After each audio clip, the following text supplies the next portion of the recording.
Boa noite, é um prazer estar aqui com vocês novamente para dar continuidade ao estudo do livro dos médiuns, capítulo 19,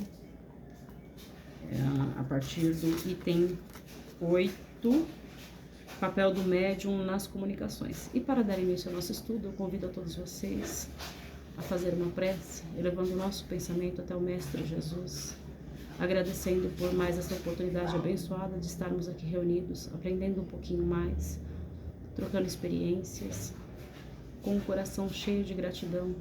Levamos o pensamento ao Mestre Jesus e damos graças a Deus por mais esse dia, por mais esta oportunidade abençoada. Pai amado e misericordioso, nos acompanhe na aula de hoje, nos auxilie a interpretarmos da maneira correta cada uma das suas palavras. Graças a Deus e graças a Jesus. Bom, vamos à leitura aqui do item 8. Essa é a causa da preferência dos espíritos por certos médiuns. Não existe outro motivo. Procuram o intérprete que melhor simpatize com eles e transmita com maior exatidão o seu pensamento. Se não houver simpatia entre eles, o espírito do médium será um antagonista que lhe oferecerá resistência, tornando-se um intérprete de má vontade e quase sempre infiel. Acontece o mesmo entre nós quando as ideias de um sábio são transmitidas por um insensato ou uma pessoa de má fé. Essa comparação ela é muito boa, né? Porque se o médium ele não for fiel e ele não tiver a mesma sintonia do espírito comunicante, essa mensagem ela estará automaticamente comprometida, porque ela não será fiel, ela não será transcrita com fidelidade. E sendo assim, né, uma boa comunicação depende sim dessa sintonia entre o médium e um espírito. Da mesma forma que quando nós vamos passar uma informação, um conhecimento, se essa pessoa que está recebendo, que for transmitir esse ensinamento, for uma pessoa de má fé ou insensata, essa informação não será transmitida da maneira correta, né, na sua íntegra. E aqui também temos, concebe-se que seja assim para os médiuns intuitivos, mas não quando se trata de médiuns mecânicos. Não compreendeste bem a função do médium. Há uma lei que ainda te escapa. Lembra-te de que, para produzir o movimento de um corpo inerte, o espírito necessita do fluido animalizado do médium, de que se serve, por exemplo, para animar momentaneamente a mesa, fazendo-a obedecer à sua vontade. Pois bem, para uma comunicação inteligente, ele necessita também de um intermediário inteligente. E esse intermediário é o espírito do médium. A isto não parece aplicar-se às mesas falantes, pois quando estas e outros objetos inertes, como as pranchetas e as cestas, respondem de maneira inteligente, parece que o espírito do médium não tem nenhuma participação. É um engano. O espírito pode dar uma vida factícia, momentânea a um corpo inerte, mas não a inteligência. Jamais um corpo inerte teve inteligência. É, pois, o espírito do médium que recebe o pensamento sem o perceber e o transmite pouco a pouco com a ajuda de diversos intermediários. Parece resultar dessas explicações que o espírito do médium não é jamais completamente passivo. Ele é passivo quando não mistura suas próprias ideias com as do espírito comunicante, mas nunca se anula por completo. Seu concurso é indispensável como intermediário, mesmo quando se trata dos chamados médiuns mecânicos. Não há maior garantia de independência no médium mecânico do que no médium intuitivo? Sem dúvida. E para algumas comunicações é preferível o médium mecânico, mas quando conhecemos as faculdades de um médium intuitivo, isso se torna indiferente segundo as circunstâncias. Quero dizer que certas comunicações exigem menos precisão. Entre os diferentes sistemas propostos para explicar os fenômenos espíritas, há um que pretende estar a verdadeira mediunidade nos corpos inertes, por exemplo, na cesta ou na caixa de papelão, que servem de instrumento. O espírito comunicante se identificaria com o objeto e o tornaria não somente vivo, mas também inteligente, do que resulta a designação de médiuns inertes para os objetos. Que pensas disso? Só se tem a dizer o seguinte: se o espírito transmite inteligência à caixa e lhe desse vida, ela escreveria sozinha, sem o concurso do médium. Seria estranho que o homem inteligente virasse máquina e um objeto inerte se tornasse inteligente.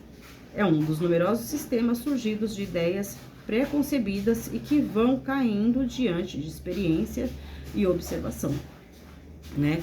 Acho que a mensagem, esse trecho aqui, por si só, ela é muito clara em relação à interferência do médium. Também o médium mecânico, ele sofre, ele também interfere de alguma forma na mensagem por causa da sua inteligência. Porque o objeto, né, no caso das cestas, das mesas girantes, elas não têm inteligência, são objetos inanimados e que precisam da inteligência do médium para que o espírito possa se comunicar. Caso o espírito conseguisse transmitir inteligência para o objeto, o médium seria desnecessário, né? Não haveria necessidade do médium ali. Por isso que, apesar de que uma comunicação trazida por um médium mecânico, ela é mais fiel à sua origem do que por um médium intuitivo, ainda assim há uma mínima interferência.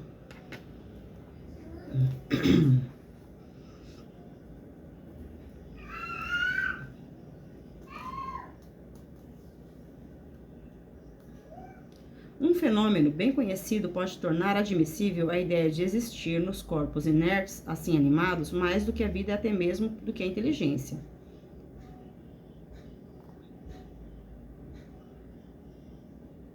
Desculpa, me perdi aqui. Um fenômeno bem conhecido poderia tornar admissível a ideia de existir nos corpos inertes, assim animados, mais do que a vida e até mesmo do que a inteligência. É o das mesas cestas que exprimem seus movimentos, a cólera ou afeição. Quando um homem colérico sacode uma bengala, não é essa que acha encolerizada, nem mesmo a mão que a segura, mas o pensamento que dirige a mão. As mesas e as cestas não são mais inteligentes do que a bengala. Não têm nenhum sentimento inteligente, mas obedecem a uma inteligência. Numa palavra, não é o espírito que se transforma em cesta, nem mesmo escolhe a cesta para nela se abrigar. Se não é racional atribuir inteligência a esses objetos, pode considerá-los como uma variedade de médiuns, designando-os por médiuns inertes? É uma questão de palavras que pouco nos importa, desde que vos entendeis, sois livres para chamar homem a um fantoche. Os espíritos só têm a linguagem do pensamento, não a articulada, e, portanto, usam apenas uma língua. Assim, um espírito poderia exprimir-se por via mediúnica numa língua que nunca falara quando vivo. Nesse caso, de onde tira as palavras que emprega? Já respondeste a pergunta por ti mesmo, ao dizer que os espíritos só têm uma língua, que é a do pensamento.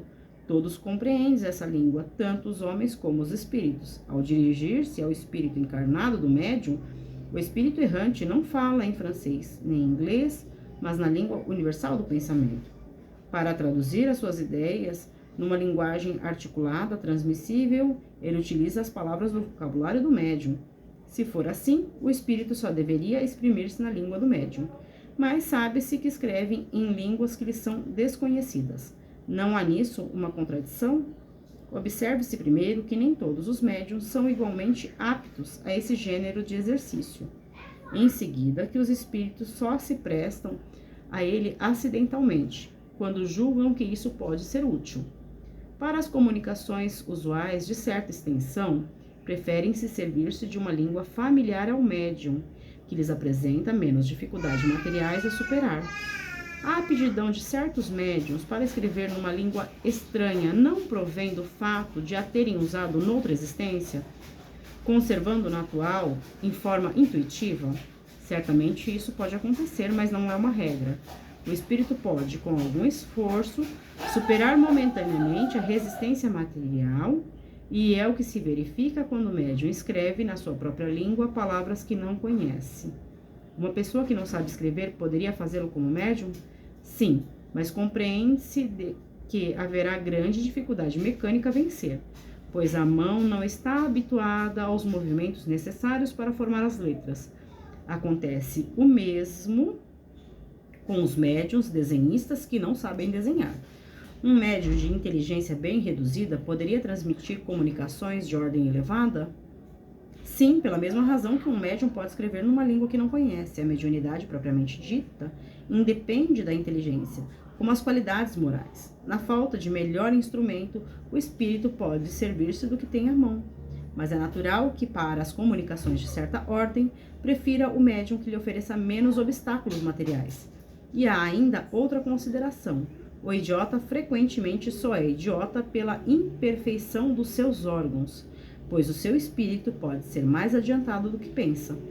Tens a prova disso algumas evocações de idiotas mortos ou vivos. Observação: este é um fato comprovado pela experiência. Numerosas vezes evocamos espíritos de idiotas vivos que deram provas patentes da sua identidade, respondendo-nos de maneira muito sensata e até mesmo superior. Esse estado é uma punição para o espírito, que sofre o constrangimento em que se encontra.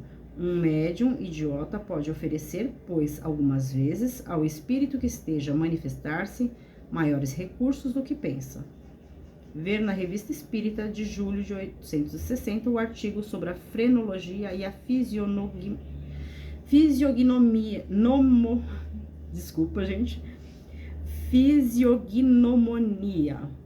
Que palavrão, né? Bom, gente, olha que interessante, né? Há algumas explicações aqui. O médium, indiferente do seu grau de conhecimento, ele pode transmitir uma mensagem superior, uma mensagem de um espírito muito inteligente, de um espírito dotado, né, de um conhecimento muito além do dele, porém vai ter ali alguns obstáculos. Por exemplo, um médium analfabeto vai ter dificuldade de escrever, porque a sua mão não está habituada ao tracejo da caneta. E um médium que não fala um outro idioma, mas um espírito se comunica com ele em um outro idioma, também terá uma dificuldade, mas vai conseguir. Não significa que é impossível, mas que existe aí uma dificuldade. Por isso que o espírito vai sempre procurar por afinidade. Ele vai procurar um médium que esteja mais afim com as suas necessidades. E isso também vai da moral, vai da inteligência. E esse último trecho, quando eles falam de tanto médium como quando o médium idiota, gente, era um termo utilizado anteriormente quando se referia a pessoas com certos transtornos, como hoje nós temos determinados como autismo, síndrome de Down. Essas pessoas, há alguns séculos atrás, eram chamadas de idiotas. É sobre elas que eles falam. Quando uma pessoa especial, e também é médium, esse espírito deste médium, se evocado, ele pode se comunicar de uma forma até mesmo superior. Ele pode ter muito conhecimento, porque ele está naquele corpo para vivenciar aquela experiência. Então, é a isso que se refere essa questão, né, quando fala do médium idiota, é nessa questão. Médiums que têm, são síndrome de Down, são autistas. Hoje temos, né, diversas denominações, não se usa mais essas denominações pejorativas para se referir a essas pessoas, mas são a elas que esse texto se refere aqui por último. E então, é isso, nosso estudo de hoje se resume a esses trechos. Eu agradeço imensamente a oportunidade de estar aqui com vocês e quero, né, ouvir a opinião de cada um de vocês sobre esse trecho. Fiquem todos com Deus e até a próxima.